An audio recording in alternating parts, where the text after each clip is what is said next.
The Chingai Bing Minasing in Georgia, Wakwano sing the Doda Badaswick, Jashko Dodam, Mishiki Quendishnakas. That I can't even say, I used to say that Christian name that was given to me was Deleta Gasco-Smith, but I said I can't even say that anymore because I found out that when I was baptized into the Catholic Church, when I went to the Catholic school, the priest so hated my name, Deleta, and it wasn't in the Bible, that he wouldn't baptize me that. So, make of that what you will. The name that I go by legally today is Deleta Gasco-Smith, and my family Gasco, our roots go really, really deep into the community here, I was raised in Indiantown and Harbor Springs. I attended Holy Childhood School. I call it Holy Schmoly now, but I attended the school there, the Catholic school, when I was young. But I want to take our history back farther than that. I said everybody knows, when we identify myself, when I introduce myself as that Waganaxing Odawa, Anishinaabe Kweyada. That means I'm a woman from this Waganaxing Odawa nation. And when we talk about that word Waganaxing, what that means in our language, it means something that's crooked or something that is bent.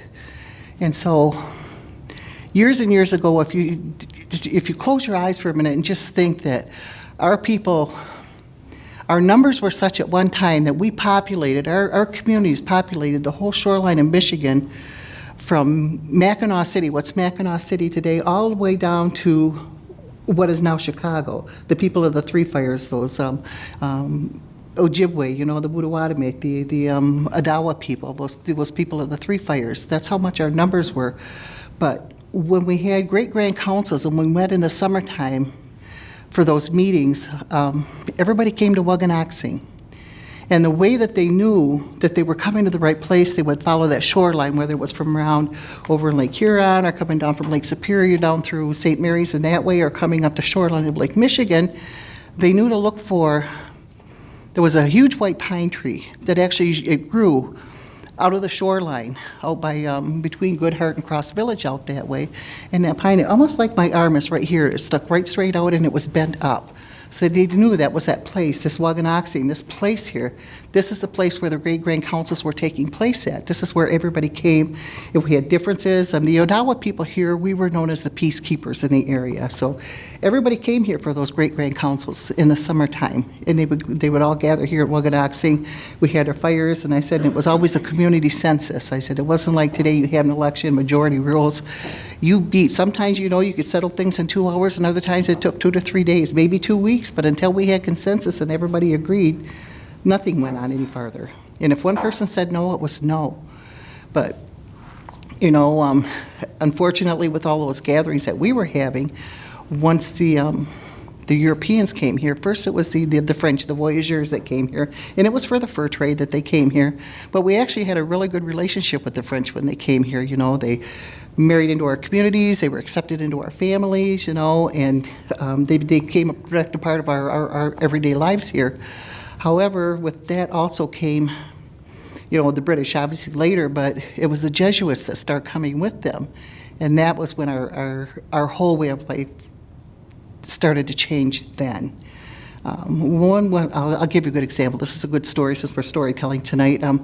The history of our area here, we have so many culturally significant, traditionally holy places, if you would call them that, or those ones that hold that spiritual significance to us.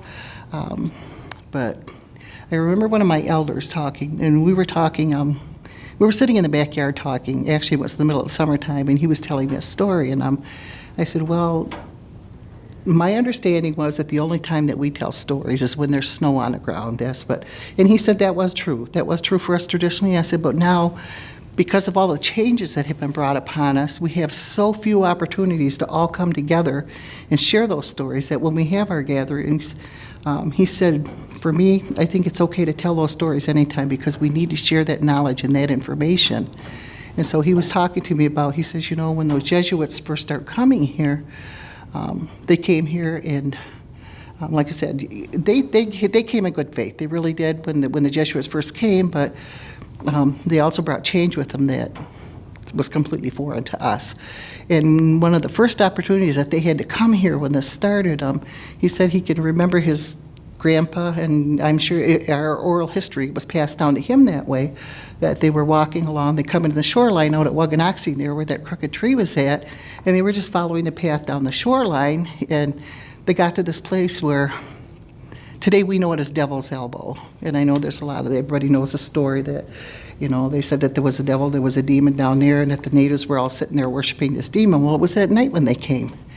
And when he come around there, he come down, and there was like, if you stand at Devil's Elbow where it is today, you can look right down. There's a big valley down there. It's almost like a natural amphitheater. And when he looked down there, he could see a big fire. There was a big fire down on the shores there on the beach, and all he could see was a silhouette down there. And there was this thing down there that was standing there, had the horns coming out, and that was how he started. He was really concerned because he saw all these native people. They were listening to this demon, that devil that was down there. And he couldn't understand why, these people were actually worshiping. They were listening to what this had to say. And when in actuality, what was happening was it was actually the Deer Clan people. That man was the head of the Deer Clan, and he was counseling with his people because they knew that the Great Grand Council was coming up, and they were trying to settle their issues, communal issues, family issues, and those things. So that's just a really good example of how so many of our things were twisted and how they were taken away from us, and they were given different views and opinions, not necessarily what they were to begin with. Things aren't always what they seem. But that was, when Pine Showman is the man I was talking about. He was one of my teachers.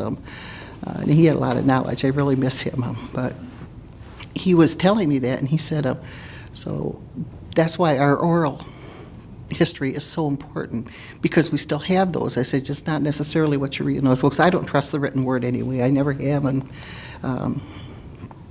that's my issue. But I really, our oral tradition, our oral history, and those things, those are what I rely on for my teachings. That and the fact that, I've been out on the hill. I fasted several times. I attend ceremonies all on a regular basis, and that's where I prefer to get my teachings from. Those things that I know to be true in my heart. It's not something that somebody else is telling me, something that I've written, somebody else's written word that, who knows what that interpretation, where it came from, or how that interpretation could be defined by somebody else. But I just want to share that little piece of our history there, that it's because it's such a good example of how we lost some of what we are and who we are. And then after that, it was like, that's how Devil's Elbow got its name. There's a big sign out there today saying that there's demons, and they come up out of there and they dance on the road or whatever it is. But for me, that was our teaching. I said that was just a spiritual place, and that was all that was, as simple as the Deer Clan people having counsel.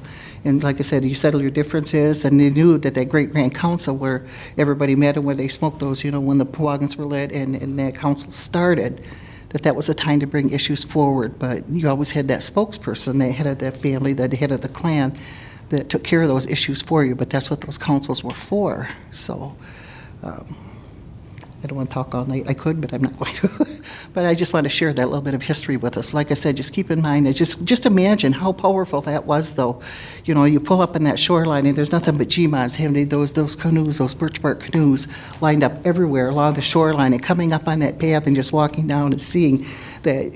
Next time you take the ride out 119 or you go to that tunnel of trees, stop. Just stop at Devil's Elbow there and take a look down there, and you can see, just imagine that. Native people just filling that in, and that head of that Deer Clan, that whole head there just standing there, listening to his people, and he wasn't talking, he was listening. And that's what upset that Jesuit the most, is that these people were actually telling him to taking their issues to this demon, letting this demon decide what was going on, and in all actuality, it was just the head of their clan.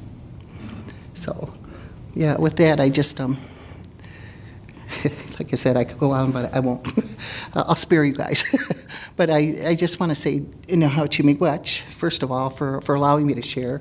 It's an honor, it's a privilege to be able to share any kind of information, any kind of stories or anything like that. But you guys gave me a gift. You gave me the gift of your time tonight. You listened to what I had to say to him. For that, I'm really, really grateful, and I just want to say miigwech to you for it.